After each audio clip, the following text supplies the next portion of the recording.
भूतियापुरवा में दानव का आतंक। भूतियावा उत्तर प्रदेश के एक छोटे से गांव का नाम है। यह गांव घने जंगलों और सूने रास्तों के बीच बसा हुआ है। गांव का नाम ही ऐसा है कि वहां के लोग अक्सर डर और रहस्य में घिरे रहते हैं। रात होते ही गांव के लोग अपने घरों में बंद हो जाते और किसी अनहोनी के डर से खिड़कियां तक बंद कर लेते। कुछ दिनों से गांव में एक अजीब सा डर फैल गया था। लोग कह रहे थे कि जंगल से एक दानव गांव में आता है और गाय बकरियों को उठा ले जाता है। बच्चों को सख्त हिदायत दी गई थी कि वे शाम ढलने के बाद घर के बाहर न निकले। दानव का आगमन रात का समय था। आसमान में काले बादल छाए हुए थे और हल्की बारिश हो रही थी। पूर्वा के पास के जंगल से अचानक अजीब सी आवाजें आने लगीं। गांव का चौकीदार रामू लैंटर्न लिए रास्ते पर गश्त कर रहा था। तभी उसने देखा कि एक विशालकाय परछाई जंगल से गांव की ओर बढ़ रही थी। कौन है वहां? रामू ने कांपती आवाज में पूछा। जवाब में एक गूंजती हुई दहाड़ सुनाई दी जिसने रामू के होश उड़ा दिए। वह डर के मारे लैंटर्न छोड़कर भाग खड़ा हुआ। अगली सुबह गांव के बाहरी इलाके में एक किसान की गाय गायब पाई गई।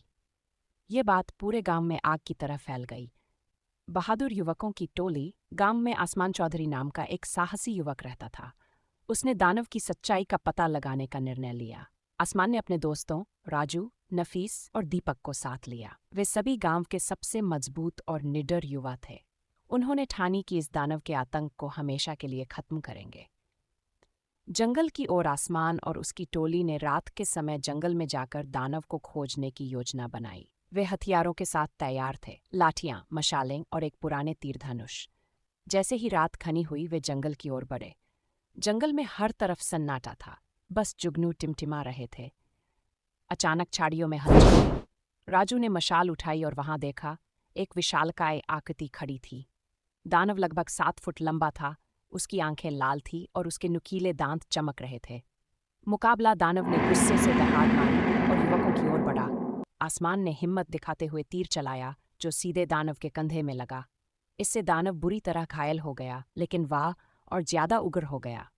राजू और दीपक ने मशाले दानव की ओर फेंकी जिससे वह थोड़ी देर के लिए पीछे हट गया। नफीस ने दानव पर लाठियों से हमला किया। यह लड़ाई काफी देर तक चली और आखिरकार दानव कमजोर पड़ने लगा। सच्चाई का खुलासा जैसे ही दानव नीचे गिरा, उसकी चमड़ी उतरने लगी। सभी हैरान रह गए क्योंकि दानव कोई राक्षस नहीं था बल्कि एक इंसान था। यह वही तांत्रिक था जो सालों से गांव के लोगों को डराकर अपनी ताकत दिखाना चाहता था।